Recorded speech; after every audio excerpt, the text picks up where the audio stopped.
I know. You've seen this a million times. But we got to get my tires off of Josh's Beadlocks, clean it up for him because we got to return these puppies back for the final time. But I got something new I want to show you guys.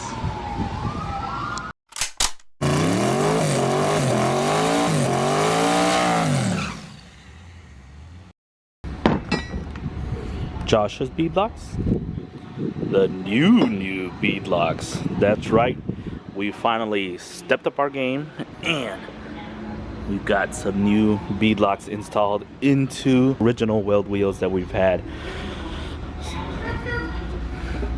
All nice and blacked out, as you can see. Compared to Josh's, these are Josh's wheels, and this is my original wheel that I actually sent out to MacFab. Had them weld on a new beadlock to it, and I think it turned out pretty good so far. Couple differences that I've seen: the beadlock, I guess, area here on the ones that Josh has is a little bit wider than what we have here as far as contact patch, which may or may not make a difference.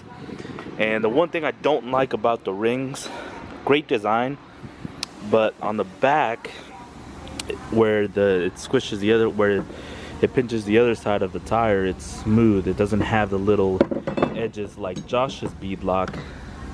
You can see it's actually been machined on the backside for like extra grip. So I don't know if that's gonna cause any issues or anything like that, but I guess we'll just have to find out. Play it by ear. But as far as looks and everything, I mean, that's killer right there.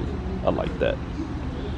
So we're gonna put the tires on real quick. I gotta clean up Josh's wheels and put those tires on, and then we can finally take the wheels home, mount them up to the car, and see what they look like.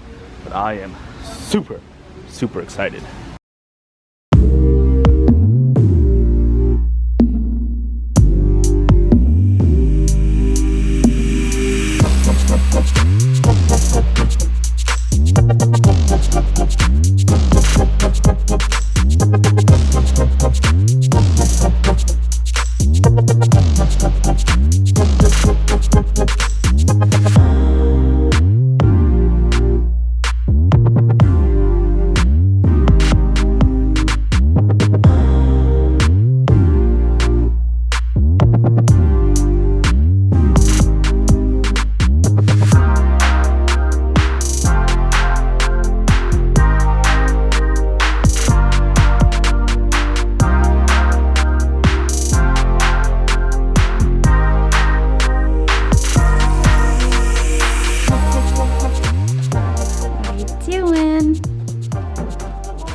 Oh, too late.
Hey.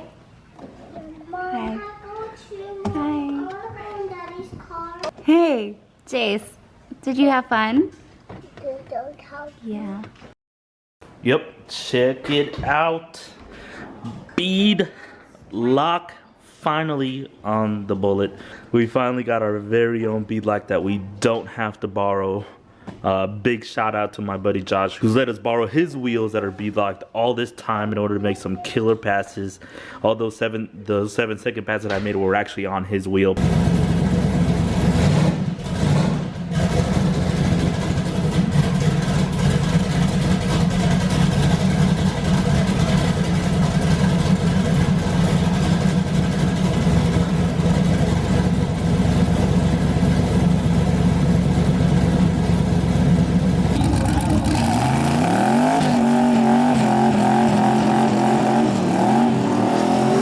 But now, finally got our set of our own. Start dialing in some power at the launch, because I think, based on what I saw, based on what I saw at Texas 2K, I think we can afford a little bit more power out of the hole. Wasn't really picking up the wheels that much, but check this out. Badass billet outer rim. I actually ordered the smooth one because it was cheaper, and I kind of liked it, but he didn't have that, so he offered to give me this one for the same price. I said, heck yeah. We went ahead and painted the inside all black, so it's nice and all black. That with just a little outer ring right there. I think it looks great. What do you guys think? Leave your comment down below. Let me know what you think. But yeah, got ourselves beadlock finally. Quick updates real quick. Other than the beadlock, I got some other stuff coming and already here, as you can see. You have to wait and see for yourself in upcoming videos. So, couple things. I think the bullet's running a little funny. I don't know if it's misfiring, because it wouldn't have went that fast if it was misfiring or if it had a dead hole. But there is something going on there, something weird. So I'm gonna go ahead and pull the plugs, just double check everything. But what we need to do is get started on this cold side. So I went ahead and talked to our buddies over at War Performance and Vibrant. Shout out to those two companies who are helping me out trying to get this problem fixed.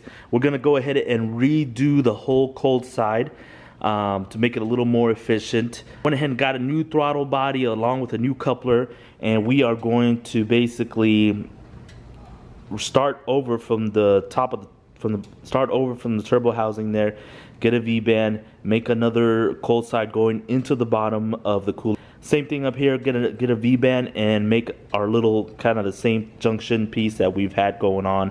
I don't want to have any more boost leak issues, so we're going to try to make it a lot more secure than it is now.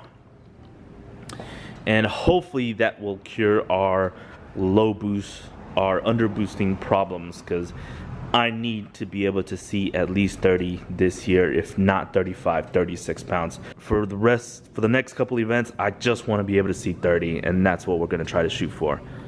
I'm going to keep this throttle body as a spare, because it's good to have a spare just in case. But yeah, that's basically it. That's where we stand now. With this whole situation that's going around everywhere, as you guys already know, we're a little bit at standstill, so now is the perfect time to go ahead and work on the bullet and get some stuff done.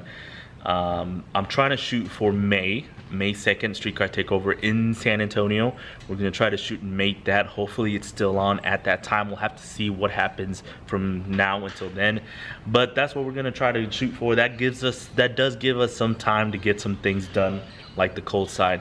Big shout out to my buddy Zach, who's going to take on the project of redoing the cold side. And big shout out to Vibrant, who's sending us some materials to get that done. And also big shout out to our buddies over at War Performance. The throttle body they hooked us up with, I've been running forever, and I'm going to continue loving the beadlocks, as you can see.